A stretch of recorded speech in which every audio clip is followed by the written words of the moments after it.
Criada em 2018, a Casa de Francisco está localizada em uma grande área de preservação na região norte de Belo Horizonte.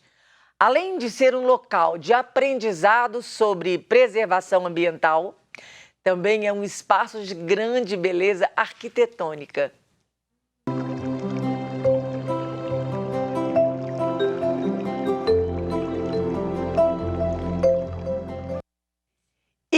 Quem nós convidamos para participar do quadro Ecologia Integral de hoje é o coordenador da Casa de Francisco, Luiz Roberto de Oliveira. Bom dia, Luiz. Bem-vindo aqui presencial Manhã da Piedade, né? Muito obrigado. Eu agradeço pelo convite de estar aqui falando de uma casa que é tão importante para nós, né? Aqui em Parque Diocese, a Casa de Francisco. Então, vamos explicar para as pessoas que não conhecem o que é a Casa de Francisco, qual é o objetivo dela. Pois é, a Casa de Francisco ela iniciou seus trabalhos em 2018. O local da Casa de Francisco ele tem uma história muito bonita, porque ele começou lá no início do século XX com a construção do sanatório, né, pelo médico Hugo Werneck.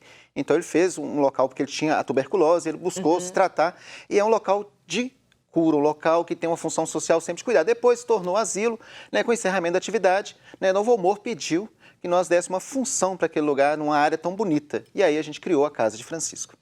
E hoje, o objetivo dela é qual? Principal. A intenção nossa com a Casa de Francisco é fomentar a educação ambiental para crianças, adolescentes e jovens. Muito bacana. Para nós é importantíssimo que essa parcela da sociedade compreenda a importância de se trabalhar a questão da educação integral e como que isso pode ser feito por cada pessoa, que é o mais importante. É exatamente isso, porque quando você ensina a criança, ela vai crescendo já aquilo só no ambiente dela, não é? E quando chega na idade adulta, ela mesma vai ter esse cuidado da preservação do ambiente, né, Luiz? Exatamente. Tem uma questão que quando a gente fala de meio ambiente, a gente fala de ecologia integral, parece que a gente está falando de um lugar distante. Né? No entanto, a gente pode transformar a nossa ação de cada lugar que a gente está. Da nossa casa, do nosso condomínio, da nossa escola. Por isso a importância da gente conscientizar criança e adolescente. Desde quando começou até hoje, o que vocês já conquistaram? É bem importante essa reflexão. Por quê? Nós estamos inseridos na última área verde particular de Belo Horizonte. Esse é um dado importante, porque você tem áreas verdes municipais, né? Mas particular é a última grande área.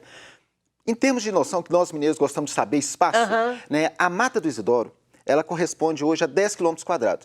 A área interna da Avenida do Contorno, como todo bom mineiro conhece, tem 8,9. Então aí maior. É maior que a área interna da Avenida do Contorno. E só a Casa de Francisco nós temos 14 hectares. É grande. É grande. É grande. E nesse momento a gente está passando um processo muito delicado, né? Os incêndios. Né? A Casa de Francisco foi terrivelmente atingida pelo incêndio.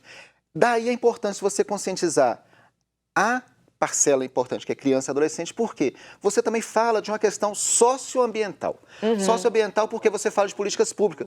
Quando você fala, por exemplo, numa questão de reciclagem. Isso que eu ia falar. Vocês estão fazendo a coisa de reciclagem, a conscientização e também recolhendo o material lá? Sim.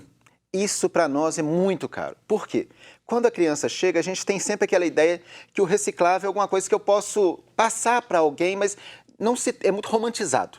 E a gente desconstrói isso com a criança de uma forma lúdica, engraçada, com curiosidades. E o que é melhor, a gente gera sustentabilidade para a casa e a gente gera sustentabilidade para uma cooperativa que é parceira nossa, lá na região, que é a chamada Cata Unidos. Então a gente tem um ecoponto hoje. Então, explica melhor para mim como que faz de uma forma lúdica com a criança isso. Qual que é todo o mover disso? Por exemplo, você sabe qual que é o tempo de decomposição de determinados materiais? Alguns a gente sabe, outros não. 200 anos, 100 anos, né? Tem uns que até é indeterminado o tempo de decomposição. E as crianças ficam surpresas quando visitam.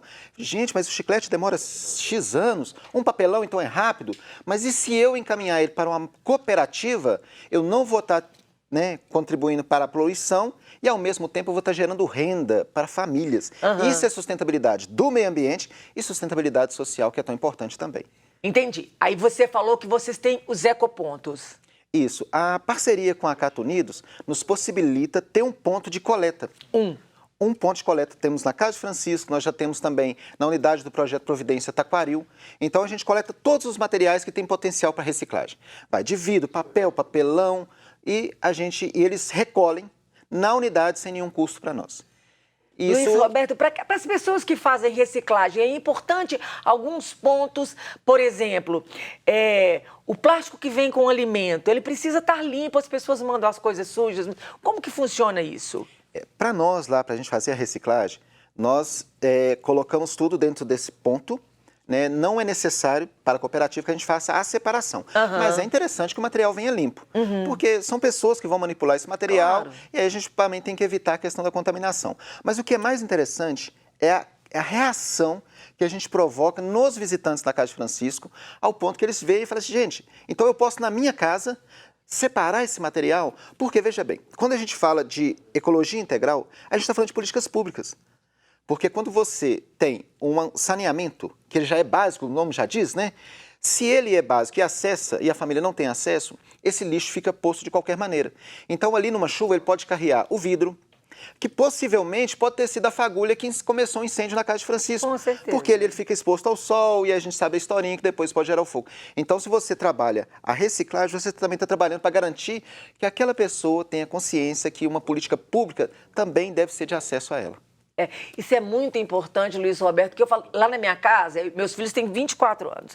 Eu tenho 24 anos, quando eles nasceram e começou a escolinha pequenininha, a gente já fazia coleta seletiva lá em casa com os litros separados. Então, isso está tão dentro deles que, assim, se vai usar o cotonete, corta o algodão, vai para um lado, o plástico vai para o outro lado. Então, isso, a gente ensinando, a coisa caminha direitinho. É só ensinar, né? A gente tem que aproveitar essa oportunidade de estar com nossos filhos. Meu filho também, ele é um pouco assim, nossa, pai, a gente tem que separar, né? Porque isso aí a gente vai começando a repetir, a incentivar, a valorizar essa importante ação, né? Agora, o que é importante é destacar que quanto mais a gente difunde essa ideia, mais as pessoas vão entender a importância. Algumas pessoas ainda repetem, né, que a chuva ainda é a vilã. Nossa, agora vai vir a chuva, a terrível da chuva, vai causar os alagamentos. Não é a chuva que causa o alagamento. Somos nós que não entendemos qual que é o curso natural. E a gente tem que entender também que os recursos naturais, eles são renováveis, não infinitos. Né? Aí, quando a gente fala também sobre a Casa de Francisco, é importante dizer que nós estamos numa área de preservação tão estratégica que ela é hoje considerada um corredor verde. Você sabe que para um animal, por exemplo, de grande porte, nós temos até vestígio. Eu nunca topei, espero não topar com uma onça. Tomara que não. Eu acredito sozinho, né? Não vai ser legal. Nós temos vestígios que tem a onça na nossa região. Só que para ela estar no seu território, estima-se que ela tem que ter no mínimo 14 quilômetros, que é a casa dela, que ela percorre. Então, se a gente mantém equilibrado todo esse ambiente, a fauna, o verde, a gente mantém também a vida dos seres vivos não humanos, né? Que é isso que o Papa Francisco tanto nos pede, né? No seu documento sobre cuidado com a casa comum. Verdade, cuidado da casa comum, a gente tem esse. Lá também tem uma grande riqueza arquitetônica, não é, Luiz? Sem dúvida. Nós temos um prédio lá com mais de 100 anos e ele tem uma característica muito legal porque ele foi um sanatório. E a palavra sanatório, por vezes, ela é um pouco carregada, né? O local da loucura. Só que o sanatório, a gente teve uma visita de uma pessoa, de um parente dela que foi tratado lá, e falou assim, não, Luiz, a gente entender que o sanatório é um local da cura. A palavra fala isso, né? Sana, cura. Exato, mas só que a questão do inconsciente é tão forte, né? Sanatório, nossa, local de... Sanatório ficou lugar de gente doida. Não, o sanatório é um local de cura, o sanatório é um local de apoio. Tantas pessoas que restabeleceram a saúde naquele local. E assim, tem todo um paisagismo, né, alguns jardins espanhol, a gente tem, né, toda a infraestrutura para o tratamento, né, da questão que objetivava ter uma boa ventilação. Então, a gente tem prédios lá com mais de 100 anos e que a gente está buscando resgatar essa história, mas que ele compõe a Casa de Francisco. Mas a Casa de Francisco, ela quer mesmo inserir nessa área verde, ter experiência. Por exemplo, a região da Casa de Francisco tem mais de 290 nascentes. É hoje considerado uma das maiores bacias hidrográficas Que manancial? É um manancial. E a gente tem que preservá-lo. Nós temos hoje a experiência de fazer uma caminhada dentro da Casa de Francisco com 3 horas de mata dentro. E você chegar a uma nascente. Nem todo mundo aqui, talvez na capital, tem essa oportunidade, né? Eu que tenho experiência, já Às vi no vezes nem interior, já nunca viram. vi uma nascente, água brotando da terra, né? Aquela água geladinha, fresquinha. Então, isso na Casa de Francisco, a pessoa tem essa experiência. E sem contar com a sonoridade, né? Lá a gente também, o objetivo que a pessoa chega, ela se desconecta um pouco desse mundo. Faça essa experiência, né? Deixa o celular desligado e vamos fazer a caminhada. E aí a pessoa fala, gente, eu não tinha reparado como que é interessante a sonoridade que tem quando você vai mata dentro. São pássaros, hoje nós temos espécies que até então já era considerada extinta no estado e que nós já reencontramos ela na Casa de Francisco. Então, para nós é muita alegria ter a Casa de Francisco pulsando, viva e se restabelecendo agora nesse momento de pandemia, que a gente utilizou também para a gente organizar nossas trilhas. Nós temos trilhas fantásticas dentro da Casa de Francisco, algumas mais radicais, sabe? A gente precisa de um apoio de uma corda, tem outras acessíveis, mas que é possível para todas as pessoas que vão nos visitar fazer essa experiência de ir dentro de uma mata, conhecer uma área verde. Luiz Roberto, aproveitando que você falou de visitação, né? Como que era a visitação antes da pandemia e agora como que tá? Pois é, quando a Providence assume a Casa de Francisco, em 2018, o espaço estava impossível de receber visita. Então, a gente teve esse momento de adaptação e quando foi 2020, nós já estávamos preparados com 50 escolas para fazer visitação através de uma parceria com a Prefeitura de Belo Horizonte do programa Ecoescola. Só que veio a pandemia e aí a gente ficou impossibilitado. Hoje nós estamos recebendo pequenos grupos com atividades pontuais, né, com distanciamento, para a gente fazer algumas experiências de imersão nessa área verde. Mas a nossa intenção é que a gente possa receber público de segunda a sexta. A gente tem hoje um instrutor que nos apoia de fazer uma visita guiada, falar da casa, da história do lugar e a pessoa também ter essa experiência de conhecer a casa, conhecer uma horta agroecológica, conhecer as nossas tecnologias, né? A Casa de Francisco ela não é só um local bonito de verde que eu posso ver, mas é um local que mexe para que quando eu sair de lá eu também seja mais um propagador da ideia, né? Cuidado da casa comum. Quando você fala pequenos grupos, seria quantas pessoas? Se a pessoa que está nos assistindo agora e deseja conhecer e fazer a visitação, como que funciona isso? Olha, nós temos o contato, a gente pode deixar também, tem os canais da Providence, né? Tá aí lá o Instagram, o Facebook, que pode nos fazer os contatos. A gente estima que um grupo aí de 10 pessoas, né, um grupo tolerável, que a gente possa receber, né? Hoje a Casa de Francisco tem atividade de 8 às 4, né? Então dá para a gente receber essas pessoas, tudo agendado. Todo mundo que quer conhecer tem que agendar. Tem que agendar porque para a gente Por ter um causa da controle, demanda, uma organização claro. também, né? Para não frustrar a pessoa de chegar lá e ser barrado na portaria, eu acho que é ruim também, né? Então, mas se for agendado, possivelmente é um prazer receber as pessoas e falar de como que pode ser uma vida mais sustentável dentro da Casa de Francisco. A entrada é paga? Até o momento a gente tem possibilitado a entrada gratuita. Tem possibilidade gratuita. Então, vocês vivem da providência. Isso. Dizendo da providência de Deus. Quem é que banca todo... Porque é muito trabalho lá dentro, né? Funcionário. Sim, hoje a Arquidiocese é quem nos financia, né? E financia essa pegada ambiental, né? A Providence hoje ela atende em todas as dimensões. Nós temos atendimento de criança, né? Do infantil até as idosas na Casa Santa Zita e todas as dimensões que a gente fala também a importância da gente falar dessa experiência ambiental. Não é um desejo só do Dom Valmor, né? É um apelo do Papa, né? Que a gente cuida da casa comum. E a gente tem uma área como essa, tão estratégica para fomentar a educação e ser também uma referência, né? Frente a essa ganância que se tem, que toda a área verde deve ser produtiva. Só que produtiva em valores econômicos, lucrativos. A área verde ela é muito produtiva. Você pensa hoje o quanto que é para a população de Belo Horizonte ter a área verde da Casa de Francisco.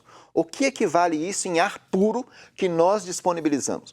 Se imaginar que a gente possa, por exemplo, então, dos nossos 144 mil metros quadrados, que a gente corte toda essa mata e construa lá empreendimentos imobiliários. Quem que vai ser o pulmão verde de Belo Horizonte? Então, hoje, a Casa de Francisco ela presta um serviço muito lucrativo e muito estratégico para Belo Horizonte. Nós somos hoje considerados o pulmão da cidade. Verdade, verdade, muito importante. Como que é importante isso, né? A pessoa que quer ajudar financeiramente, tem como? Sim, nós temos hoje dentro da Providence um setor chamado de relacionamento, que ele cuida desse apadrinhamento para várias das unidades que a gente tem, seja a Casa de Francisco, o Projeto Providência, né, dentre outros. Nós somos hoje 11 instituições dentro da Providence. Então, a pessoa que quiser se solidarizar e quiser nos apoiar, é muito bem-vinda. Lembrando que está na tela, gente, o Instagram, @Providence, ação social, mas sem o cedilha e sem o tio. Vou repetir, está na tela. @Providence, ação social, sem o tio e sem o cedilha.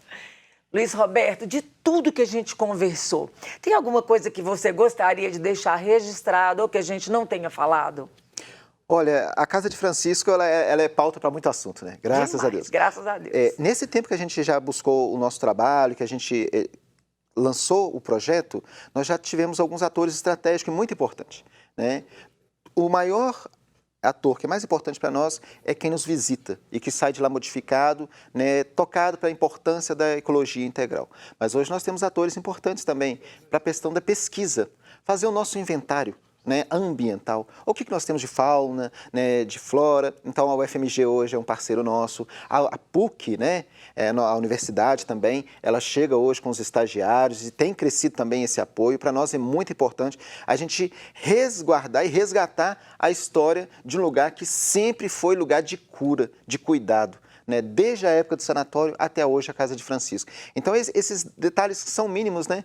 Ah, mas lá foi um sanatório, então ele cuidou das pessoas, depois o asilo cuidou das pessoas idosas, e agora ele cuida de todos os seres vivos, incluindo nós humanos, né, para a preservação da ecologia. Que bom, Luiz Roberto, muito obrigada de sua presença aqui, obrigada por você ter vindo, da gente falar de um tema tão importante, gente. Então, a gente tem mesmo que cuidar da nossa casa comum, pedido do Papa, bacana o projeto que a Arquidiocese sustenta e que nos ensina a conviver, a viver e a manter a nossa casa comum, né, Luiz? Exatamente. Muito obrigada de sua presença aqui, Deus abençoe o trabalho de vocês. Eu que agradeço a oportunidade e fica o convite para vocês conhecerem a Casa de Francisco e fazer essa experiência. Eu espero que vocês não encontrem com a onça, hein?